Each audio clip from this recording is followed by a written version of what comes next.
ক্ষমতাচ্যুত প্রধানমন্ত্রী শেখ হাসিনা ও 10 শিল্প গ্রুপের দেশে বিদেশে থাকা ৭৬,০০০ কোটি টাকার সম্পদ জব্দ করা হয়েছে। দুপুরে বাংলাদেশ ফাইন্যান্সিয়াল ইন্টেলিজেন্স ইউনিট BFIUর প্রধান ইখতিয়ার উদ্দিন মোহাম্মদ মামুন এ তথ্য জানিয়েছেন। তিনি বলেন, দেশ থেকে চুরি হওয়া সম্পদ উদ্ধারের চেষ্টা চলছে। এবছরের শেষ নাগাদ সুখবর মিলতে পারে। এমদাদুল হক খানের প্রতিবেদন।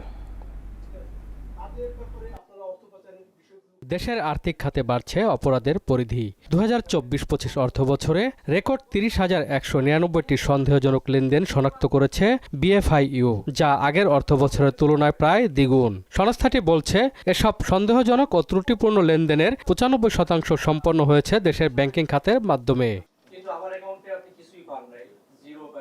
অর্থ পাচার ও দুর্নীতির মাধ্যমে লোপাট হওয়া সম্পদ পুনরুদ্ধারে আইনি তৎপরতা বেড়েছে। এখন পর্যন্ত দায়ের করা হয়েছে 98টি মামলা। এর মধ্যে 9টি মামলায় চার্জশিট দাখিল এবং 4টি মামলায় রায় হয়েছে। প্রতিবেদনে বড় ধাক্কা মিলেছে সম্পদ জব্দের তথ্যে। ক্ষমতাচ্যুত প্রধানমন্ত্রী শেখ হাসিনার পরিবার সহ দেশের 11টি শীর্ষস্থানীয় শিল্প গ্রুপের ৭৬,০০০ কোটি টাকার সম্পদ জব্দ করা হয়েছে, যার মধ্যে 19,000 কোটি টাকা ফ্রিজ করা হয়েছে দেশের বাইরে। 11টি জয়েন্ট ইনভেস্টিগেশন টিমের মাধ্যমে আসলে আমাদের কার্যক্রম অব্যাহত আছে। তার ভিতরে একটু আগে আমি বলেছি যে ৭৬,০০০ কোটি টাকা এর ভিতরে চিহ্নিত হয়েছে, ৫৭,০০০ কোটি টাকা দেশে এবং 19,000 কোটি টাকা দেশের বাইরে।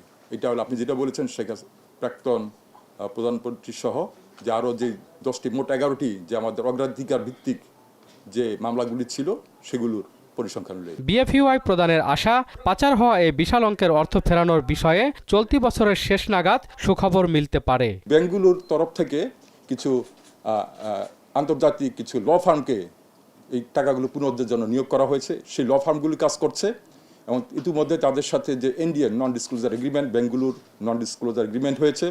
এখন কারোর সাথে এনগেজমেন্ট লেটার বা কমার্শিয়াল কন্ট্যাক্ট হওয়ার পথে এবং এই ল ফার্মগুলো তাদের কার্যক্রম অব্যাহত রাখছে এবং সেখানে খুব ভালো প্রোগ্রেস আছে আমাদের। পাচার করা অর্থ ফেরাতে 180 দেশের সঙ্গে BFIUর সমঝোতা আর 2টি দেশের মধ্যে MLA চুক্তি হয়েছে বলে উল্লেখ করেন সংস্থাটির প্রধান। আমাদের MOU আছে, মেমোরান্ডাম অফ আন্ডারস্ট্যান্ডিং, MOU আছে 180টা দেশের সাথে এবং MOUর আওতায় আমরা এডভান্স সিকিউরড ওয়েবের মাধ্যমে আমরা প্রতিনিয়ত তথ্য আদান প্রদান করে থাকি। এমদাদুল হক খান, মহানগর সংবাদ, ঢাকা।